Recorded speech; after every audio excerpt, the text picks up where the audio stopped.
तर आजची good morning अशी काही झाली होती, आमच्या सगळ्यांची गुड मॉर्निंग झाली होती, पण आमच्या उर्वी मॅडमची काही गुड मॉर्निंग होत नव्हती. छुट्ट्या चालू आहेत ना, म्हणून थोडं निवांतपणे उठत होती ती. उठल्यानंतर मस्तपैकी आरामाने तिने नाश्ता केला, बार्बी कार्टून बघून. अंघोळीच्या पहिले म्हटलं चला तिचे केस विंचरून देते, आणि तिचे केस इतके दाट आहेत ना, काय सांगू तुम्हाला, भरपूर दाट आहेत. कितीतरी वेळेस कापले गेलेले आहेत, पण तितकेच दाट होत आहे. मस्तपैकी 2 चोटल्या वारल्या तिने, आणि काय माहिती डॅन्ड्रफ झाला आहे तिच्या केसांमध्ये. तसं मी निंबू आणि ते लावतेच आहे तिच्या केसांना. अंघोळ वगैरे झाल्यानंतर मॅडमांनी घेतला पोता मारायला.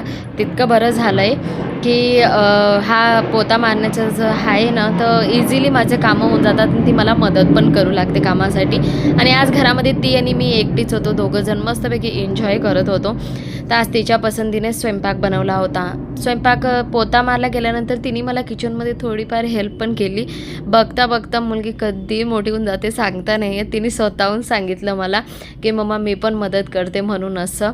आणि ते म्हणजे मी ढेंडरे बनवत होती, बेसन पिठाचे आपण ढेंडरे बनवतो नॉर्मली ते, पण तिच्यामध्ये ना आम्ही 2-3 म्हणजे दही टाकून बनवतो, खूपच सॉफ्ट बनता. तर बस ती म्हणे मला पण करायचं आहे. म्हटलं चल मग, मी सगळे मसाले टाकून दिले आणि तिने करून घेतलं. मी आता इथं डोसा ते म्हणजे ढेंडरे बनवत होती, तेवढ्यात ती म्हणे आण मी चटणी बनवून देते.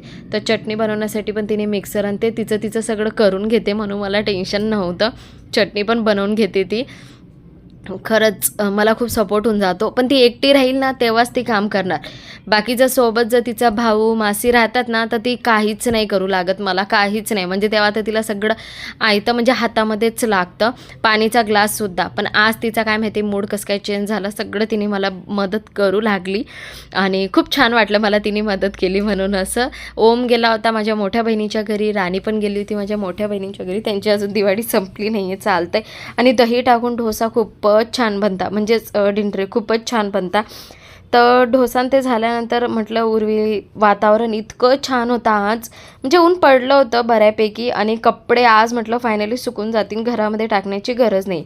उर्वीला गरम गरम डोसा दिला, चटणी तिनेच बनवली होती. तरी म्हणे मम्मा थोडी अजून तिखी पाहिजे होती.